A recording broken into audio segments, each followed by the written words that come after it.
یو ورځ رسول الله مبارک صلی الله علیه وسلم د خپل عصا یعنی کونټۍ سره روانو.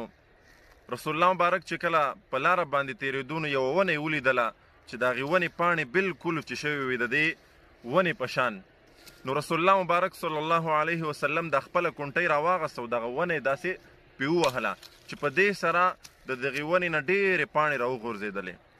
نو انس بن مالک رضی الله عنه فرمایي چې رسول الله مبارک موږ ته وفرمایل چې کم مسلمان دا کلمات وی سبحان الله الحمدلله ولا اله الا الله والله اکبر، نو وی د دغه مسلمان نه به دغه ګناهونه داسې ورجېږي، داسې به ترې پرېوځي څنګه چې د دې ونې نه دغه وچې پاڼې وغورځېدلې.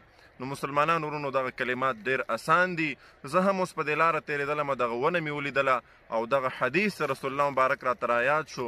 نو ما وویلې چې زه دغه پیغام د خپلو مسلمانانو ورونو دپاره د خپلو کتونکو دپاره زه ریکارډ کړمه چې ولې نه دغه مختصر کلمات مونږ ووایو او زمونږ ګناهونه په دې باندې توی شي.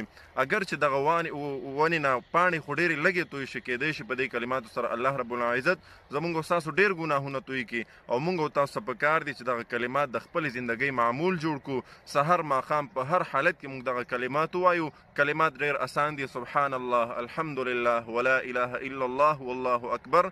مختصر او اسان کلمات دي، مونږ ته پکار دي چې دا زده کړو، دا په خپله زندګۍ کې راولو. نو کیدی شي الله رب العزت په دې کلماتو سره زمونږ او ستاسو د بدن نه دغه رنګې ډېر ګناهونه ورجوي، ځکه زمونږ او ستاسو ګناهونه دا ډېر زیات دي، قدم په قدم ګناهونه دي زمونږ او ستاسو.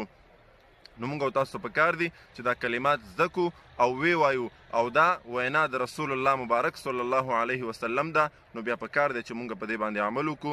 د نورو دوستانو سره هم دغه پیغام ضرور شریک کړئ. السلام علیکم ورحمت الله وبرکاته.